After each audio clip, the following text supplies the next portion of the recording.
Bonjour et bienvenue dans le Flash d'information. Flash Info qu'on démarre tout de suite à Meknès au Maroc où se tient depuis 48 heures le SIAM, le Salon international de l'agriculture au Maroc, édition 2023. Et c'est naturellement que la Côte d'Ivoire y est représentée, elle qui ne manque aucune opportunité pour présenter ses produits agricoles. Des produits agricoles qui, vous allez le voir, attirent toujours du monde. Depuis Meknès, les précisions de Dangui Dangui et Barnabé Konan. Exposition des dernières innovations et inventions dans le domaine agricole à la 16e édition du Salon international de l'agriculture du Maroc, SIAM.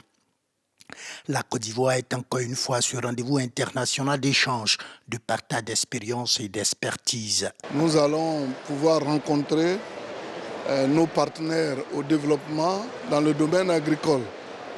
Si possible, rencontrer M. le Premier ministre et mon collègue ministre de l'Agriculture du Maroc pour parler de nos projets communs.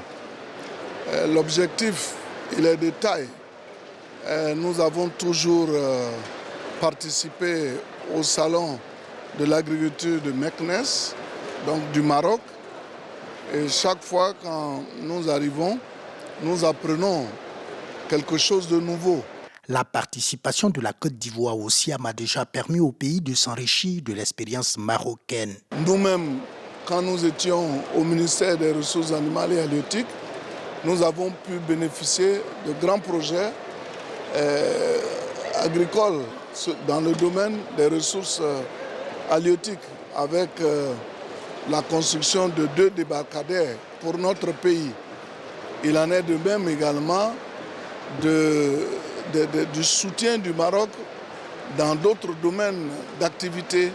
La 16e édition du Salon international de l'agriculture du Maroc au SIAM s'étend sur 12 hectares, 70 pays participants et plus d'1 million de visiteurs attendus.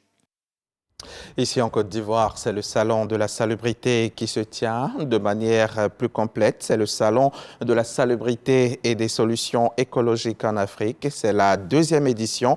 La toute première s'est tenue l'année dernière au Cameroun. Il a pour objectif de promouvoir les bonnes pratiques en matière de gestion des déchets.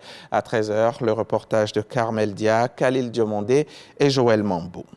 Le tribunal de Natingou a condamné jeudi 25 avril à de la prison ferme 3 policiers auteurs de violences sur un conducteur de moto lors d'un contrôle pour le port du casque. Dans une vidéo, on les voit malmener le conducteur à terre. L'image a choqué au Bénin et l'opinion a aussi désapprouvé les poursuites contre l'auteur de la vidéo qui a dénoncé l'incident. Le délibéré était très attendu. Ils écopent tous de 6 mois de prison ferme et d'une amende à verser à la victime qu'ils ont roué de coups le 11 avril dernier. La 15e biennale de l'art africain contemporain devait s'ouvrir le 16 mai prochain à Dakar. Son report dû à un manque de financement est un coup dur pour les organisateurs et les habitués de ce rendez-vous artistique de renommée mondiale. Le communiqué signé de la ministre de la Jeunesse, des Sports et de la Culture parle de contraintes sans plus de précision.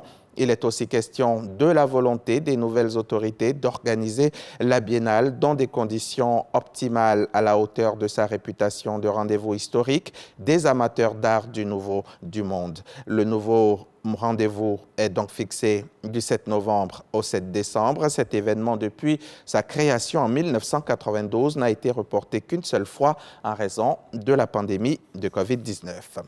Le parquet ukrainien a annoncé ce vendredi le placement en détention provisoire de l'actuel ministre de l'Agriculture, accusé de s'être approprié des terrains appartenant à l'État avant de rejoindre le gouvernement. C'est la première fois qu'un ministre en fonction est placé en détention en Ukraine, selon des militants anticorruption du pays. Mykola Solski a présenté sa démission qui doit être encore validé par le Parlement. Il peut être libéré s'il verse une caution d'1,8 million d'euros sur la décision du tribunal. Des affaires de corruption émergent régulièrement en Ukraine. Elles impliquent généralement des responsables exerçant des fonctions moins élevées. Et la lutte contre la corruption est un mal endémique en Ukraine et c'est l'une des conditions majeures posées par les 27 à Kiev dans le cadre de sa demande d'adhésion à l'Union européenne. On s'arrête ici pour le flash Info. On se retrouve à 13 h pour développer tout ça.